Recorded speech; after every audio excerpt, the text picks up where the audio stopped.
Hashtag Prof. Edi. Pemirsa Cokro TV, pasti kenal dan tahu Prof. Edi Hyaric.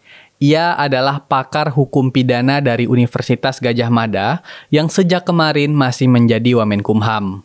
Beberapa waktu lalu saya cukup ngefans karena pemikiran beliau mengenai pandangan hukum pidananya. Tapi sayangnya, di satu waktu saya cukup kecewa karena beliau terjerat kasus korupsi. Masih dengan alasan terjerat kasus korupsi, beliau juga mengajukan pengunduran dirinya dari posisi Wakil Menteri Hukum dan HAM sejak kemarin. Surat pengunduran dirinya pun telah dikirimkan ke Kementerian Sekretariat Negara dan sudah dikonfirmasi oleh Sekretariat yang kemudian akan diteruskan kepada Pak Presiden. Saya sangat menyayangkan apa yang sedang terjadi kepada Prof. Edi saat ini. Komisi Pemberantasan Korupsi pun sudah menetapkan 4 tersangka dalam kasus suap dan gratifikasi di lingkungan Kementerian Hukum dan HAM ini. KPK pun tidak dengan ujuk-ujuk menetapkan tersangka. Sebelum naik pada status tersangka pun, KPK sebelumnya juga sudah berupaya untuk memintai keterangan kepada Yogi, Yosi, Sugeng, dan Prof. Edi. Sehingga kemudian menemukan kecukupan alat bukti dan menaikkan menjadi status tersangka dengan nama 4 orang tadi. Sejumlah saksi pun telah diperiksa oleh KPK. Bahkan, KPK juga sudah menggeledah rumah beberapa tersangka dan menemukan dokumen yang memiliki kaitannya dengan perkara suap dan gratifikasi ini.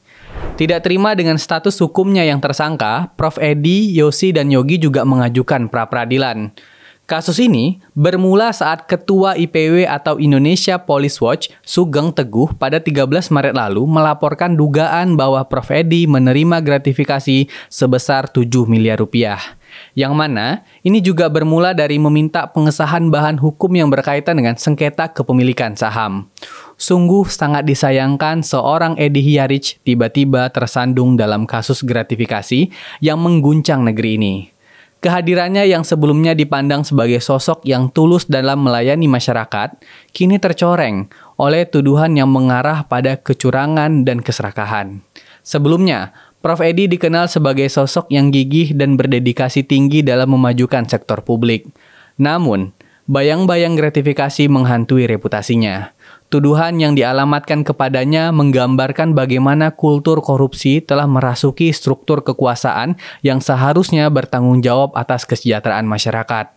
Korupsi bukan sekedar masalah hukum, melainkan dampak yang menggerus sendi-sendi keadilan dan kesejahteraan bersama. Uang yang seharusnya digunakan untuk pembangunan dan kesejahteraan rakyat malah berakhir di kantong-kantong pribadi, menggiring negara ini ke jurang kemunduran. Korupsi bukan hanya merugikan perekonomian negara, tetapi juga merusak kepercayaan masyarakat terhadap pemerintah. Dan upaya pemerintah menentukan ketua KPK baru kemarin semoga menjadi pintu kembalinya penegakan hukum yang konsisten. Melawan korupsi tidak hanya memerlukan aturan untuk menegakkan hukum yang tegas, tetapi juga harus diisi oleh aktor-aktor penegak hukum yang memiliki integritas, dan KPK hari ini sedang melakukan upaya tersebut. Di tengah kegelisahan terhadap maraknya korupsi ini, suara-suara anak muda menjadi harapan. Generasi muda yang bersih dari noda korupsi menjadi pilar utama dalam membangun masa depan yang lebih baik. Mereka adalah agen yang harus dibangun dengan nilai-nilai integritas, kejujuran, dan kepedulian terhadap kepentingan bersama. Jika Prof. Edi yang selama ini dikenal berintegritas saja bisa terseret kasus korupsi, ini adalah tanda bahaya bagi bangsa ini. Semoga upaya pemberantasan korupsi terus berjalan dan semakin baik. Maka dari itu, kita lihat saja bagaimana perkembangannya nanti bareng saya, Belmondo Scorpio di #Belmondo.